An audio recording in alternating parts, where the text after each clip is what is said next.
تو بڑی ہوئی داڑھی پر ہاتھ لگتے ہی اسے معلوم ہوا کہ یہ کسی آدمی کا جسم تھا۔ اسے اچانک یاد آیا کہ اس کی ہینڈ واچ میں لائٹ تھی۔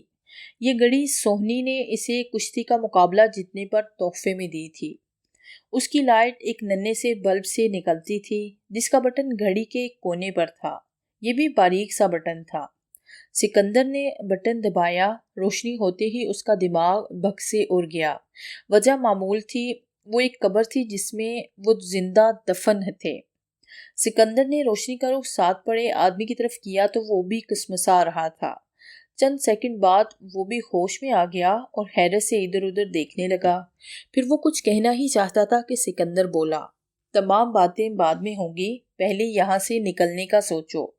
اگر ہم اسی طرح اس قبر میں بند رہے تو کچھ ہی دیر میں آکسیجن ختم ہو جائے گی اور ہم زندہ دفن ہو جائیں گے۔ پھر سکندر قبر کا معائنہ کرنے لگا۔ قبر کے اوپر سیمنٹ کی سلیں رکھی ہوئی تھی۔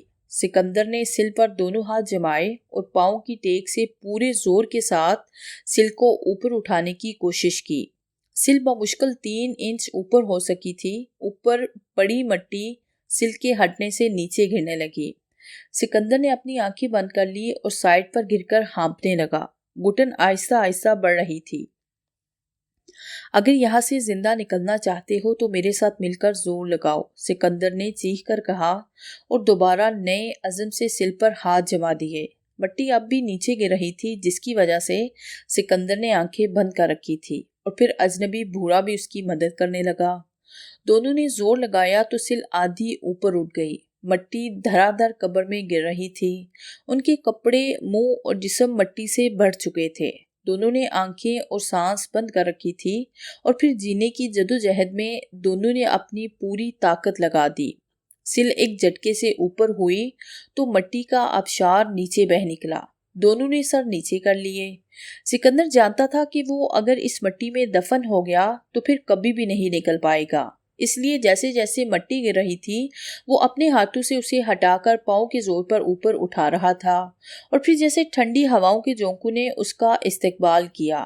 ستاروں کی مدھم روشنی قبروں میں چاروں طرف پھیلی ہوئی تھی۔ سکندر کو بوڑھے کا خیال آیا۔ سکندر خود بھی اس وقت گھٹنوں سے اوپر مٹی میں دبا ہوا تھا۔ اس نے زور لگا کر خود کو باہر نکالا۔ قبر کے ساتھ ہی قبر کھودنے کے اوزار پڑے تھے۔ اس نے جلدی جلدی باقی قبر پر پڑی مٹی ہٹائی۔ قبر میں گرنے کی وجہ سے مٹی تھوڑی سی رہ گئی تھی جو چند سیکنڈز میں ہٹ گئی۔ اس نے دوسری سل بھی ہٹا دی اور قبر میں اتر گیا۔ ہاتھوں سے جلدی جلدی مٹی ہٹائی۔ اس کام میں اسے 1 منٹ سے زیادہ نہ لگا تھا۔ بوڑھے کے جسم سے مٹی ہٹا کر اس نے اس کے بغلوں میں ہاتھ ڈالا۔ تازہ ہوا میں سانس لینے سے سکندر کی توانائیاں عروج پر تھی۔ اس نے ایک جھٹکے سے بوڑھے کو اٹھا لیا اور قبر سے باہر لٹا دیا۔ اس کے بعد وہ خود بھی قبر سے نکل آیا۔ بوڑھے کی نبض اور دل کی دھڑکن بند ہو چکی تھی۔ سکندر نے آخری کوشش کے طور پر اس کا منہ کھول کر اپنے منہ سے سانس دی اور پھر اس کے سینے پر محسوس انداز میں دونوں ہاتھوں سے دباؤ ڈالا۔ یکے بعد دیگرے یہ عمل کرنے سے اس کی جدوجہد رنگ لائی اور بوڑھا زور سے کھانستا ہوا ہوش میں آ گیا۔ سکندر نے سہارا دے کر اسے سیدھا بٹھا دیا۔ بوڑھا کافی دیر لمبی لمبی سانسیں لینے کے بعد بولا، کیا ہم زندہ ہیں؟ ہاں، وہ 2 نہیں 4 تھے، 2 کو میں نے موت کے گھاٹ اتار دیا ہے۔ اور پھر سکندر نے اسے ساری تفصیل بتا دی۔ میں نہیں جانتا کہ وہ چاروں کون تھے۔ میں تو اپنی بہن کو بچانے کے لیے آیا تھا مگر اسے بچا نہیں سکا۔ نہ جانے میری بہن سونی کہاں ہے؟ سکندر نے سسکیاں بھرتے ہوئے کہا۔ اس کی آنکھیں بھر آئی تھی۔ بیٹا، میں تمہارا دکھ سمجھ سکتا ہوں، خدا تمہاری بہن کی حفاظت کرے، بوڑھے نے اسے تسلی دی۔ سکندر نے اپنے آنسو صاف کیے اور بولا، بڑے صاحب، آپ کو کس لیے ان لوگوں نے اس قبر میں دفن کیا؟ آپ کی کیا دشمنی تھی ان سے؟ جس طرح تمہاری ان سے کوئی دشمنی نہیں تھی، اسی طرح میری بھی کوئی دشمنی نہیں ان سے۔ اور جو شیطان کے پجاری ہوتے ہیں انہیں دشمنی کے لیے وجہ کی ضرورت نہیں ہوتی۔ انسان کی نیکی ہی ان لوگوں کے لیے دشمنی کا سبب بن جاتی ہے۔ بوڑھے نے مبہم سے انداز میں کہا، آپ کی بات میری سمجھ میں نہیں آئی۔ سکندر نے پہلو بدلتے ہوئے کہا، وہ لوگ جو تمہیں یہاں دفن کرنے کے لیے آئے تھے ان پر میری نظر پڑ گئی۔ میں اس قبرستان کا گورکن ہوں۔ جب مجھے معلوم ہوا کہ وہ لوگ ایک زندہ انسان کو دفن کرنے والے ہیں تو میں نے انہیں روکا۔ وہ مجھے پیسوں کا لالچ دینے لگے، مگر ایک انسان کی جان بہت انمول ہوتی ہے، اس کی قیمت کوئی نہیں لگا سکتا۔ میں نے انہیں پولیس کی دھمکی دی تو ایک نقاب پوش نے بیلچے سے میرے سر پر وار کیا، پھر مجھے ہوش نہیں رہا، اور آگے کی تمام رودات تمہیں پتہ ہے۔ سکندر حیرت سے بوڑھے کی طرف دیکھے جا رہا تھا۔ اسے یقین نہیں ہو رہا تھا کہ اسے نفسا نفسی کے دور میں بھی کوئی اپنی جان کھیل کر دوسرے کی جان بچا سکتا ہے۔ بڑے میاں، آپ نے ان لوگوں کے ساتھ میری بہن کو نہیں دیکھا؟ سوہنی کا خیال آتے ہی سکندر نے بے چینی سے پوچھا۔ نہیں، وہ دونوں تمہیں اٹھا کر قبرستان میں داخل ہوئے تھے، ان کی جیپ باہر کھڑی تھی، شاید تمہاری بہن کو انہوں نے جیپ میں ہی رکھا ہوا ہو، بوڑھے نے جواب دیا۔ اچھا، مجھے اجازت دیں، میں نے گھر والوں کو بھی اس حادثے کا بتانا ہے اور پولیس میں رپورٹ بھی کروانی ہے، سکندر نے عجلت میں اٹھتے ہوئے کہا۔ اس کا دل خون کے آنسو رو رہا تھا، نہ جانے سونی کس حال میں ہوگی۔ اسے اپنے آپ پر بھی غصہ آ رہا تھا کہ اس کے سامنے وہ لوگ اس کی بہن کو اٹھا کر لے گئے، مگر سکندر کچھ بھی نہیں کر سکا۔ اس نے اپنی حالت پر غور کیا، وہ مٹی سے لتھڑا ہوا اس وقت کسی بھوت کی طرح لگ رہا تھا۔ مٹی نے اس کے چہرے کے نقوش بھی چھپا لیے تھے۔ سکندر نے اپنا رخ گاؤں کے ایک حوض کی طرف کر لیا۔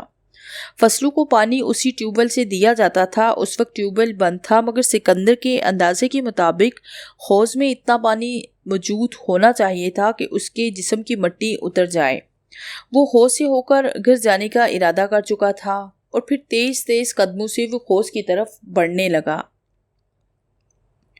شہر سے ذرا ہٹ کر وہ حویلی گاؤں کے چوہدری امجد نے بنوائی تھی، مگر کچھ عرصے سے وہ حویلی ویران پڑی تھی۔ کسی وقت اس حویلی میں چوہدری امجد کے ملازم رہتے تھے اور خود چوہدری امجد اور اس کے گھر والے شہر میں آتے تو یہاں ٹھہر جاتے تھے، مگر کچھ عرصہ پہلے کے ایک خوفناک واقعے کی وجہ سے وہ حویلی بالکل ویران ہو چکی تھی۔ چوہدری امجد کے 2 ملازم خوفناک موت کا شکار ہو چکے تھے۔ ان کی گردنیں پیچھے کی طرف مڑی ہوئی تھی اور ریڑھ کی ہڈی بھی ٹوٹی ہوئی تھی، جیسے کسی شکنجے میں جکڑ کر توڑا گیا ہو۔ اس حویلی میں کل 4 ملازم تھے، 2 مر چکے تھے اور 2 دہشت زدہ ہو کر بھاگ چکے تھے۔